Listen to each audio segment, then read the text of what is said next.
Bismillahirrahmanirrahim. Assalamualaikum warahmatullahi wabarakatuh. Saya Iza Subazakia dari pengantar arsitektur A. Saya akan mempresentasikan kajian arsitektural karya arsitek terkenal.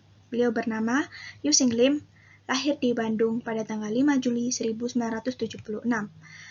Menyelesaikan pendidikan arsitekturnya di ITB pada tahun 1999 dan mendirikan studio arsitektur yang bernama Genesis lalu diubah nama menjadi Akanoma untuk mewujudkan tekadnya, yaitu arsitektur ialah untuk semua, tidak terbatas pada kalangan menengah ke atas saja. Karyanya terkenal dari Indonesia hingga Asia Pasifik. Dan karya yang paling terkenal ialah Menara Pinisi UNM yang menangkan sayembara perancangan arsitektur UNM pada tahun 2008.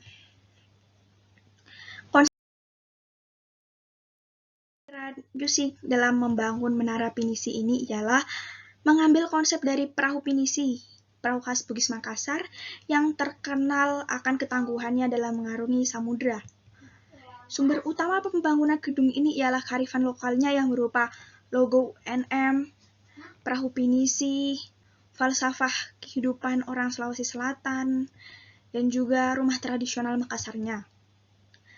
Filosofi arsitekturnya diambil pada rumah tradisional Makassar ini yang terdiri dari kolong atau aobola, badan atau lotang, dan kepala atau rakeang yang dipengaruhi oleh struktur kosmos, yaitu alam bawah, alam tengah, dan alam atas. Selanjutnya ialah tatanan ruang pada bagian bawah, yaitu kolong atau panggung yang terletak 2 meter di atas jalan. Lalu bagian badan atau podium yang terdiri dari 3 lantai, yang merupakan simbol dari bagian badan rumah tradisional Makassar. Dan bagian kepala atau menara yang terdiri dari 12 lantai yang merupakan metafora dari perahu pinisi. Selanjutnya ialah materialnya. Menggunakan pondasi tiang pancang dengan kedalaman 12-15 meter, diameter 50 cm. Lantainya bermaterial beton, finishingnya keramik yang dipasang pada bagian yang mudah terkena air agar tidak licin, dan tegel pada bagian yang sukar terkena air. Dindingnya struktur pasangan bata atau batako, finishingnya berupa baja ringan, tidak menggunakan serwel tapi menggunakan korwel. Kacanya dengan ketebalan kurang lebih 5 mm untuk lapisan bagian dinding dan jendela. Bagian luarnya ialah bahan aluminium, komposit panel, bagian dalamnya berupa marmer. Kolomnya menggunakan sistem grid 4x4 dan baloknya menggunakan balok lantai.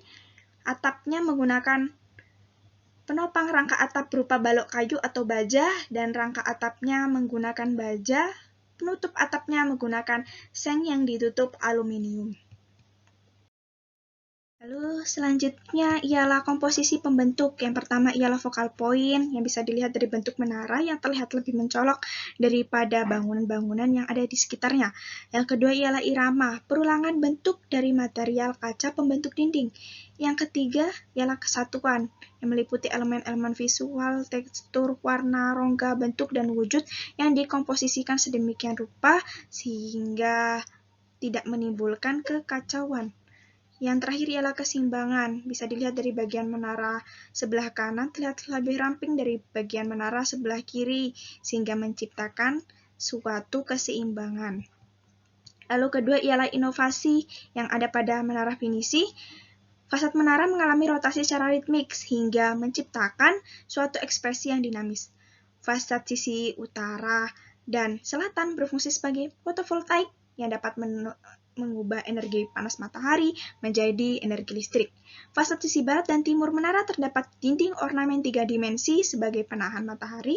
Bentuk bangunan menara menjadi semakin atraktif karena apabila dilihat dari sisi yang berbeda akan terlihat bentuk visual yang berbeda. Puncak menara terdapat rangkaian pipa yang berirama yang dapat digunakan sebagai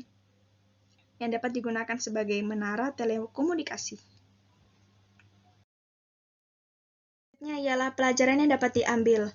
Indonesia mempunyai kekayaan budaya yang luar biasa, yang agung, besar, luas, dan megah.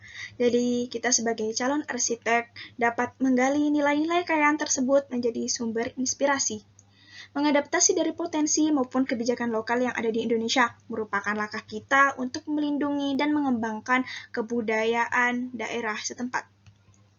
Arsitektur tradisional Indonesia merupakan potensi besar sebagai sumber inspirasi arsitektur masa kini yang tak pernah lapuk oleh zaman, sehingga kita dapat menghasilkan arsitektur kelas dunia tanpa kehilangan identitas dan konteks jati diri kita. Sekian yang dapat saya sampaikan, semoga bermanfaat. Wabillahi taufiq wal hidayah. Wassalamualaikum warahmatullahi wabarakatuh.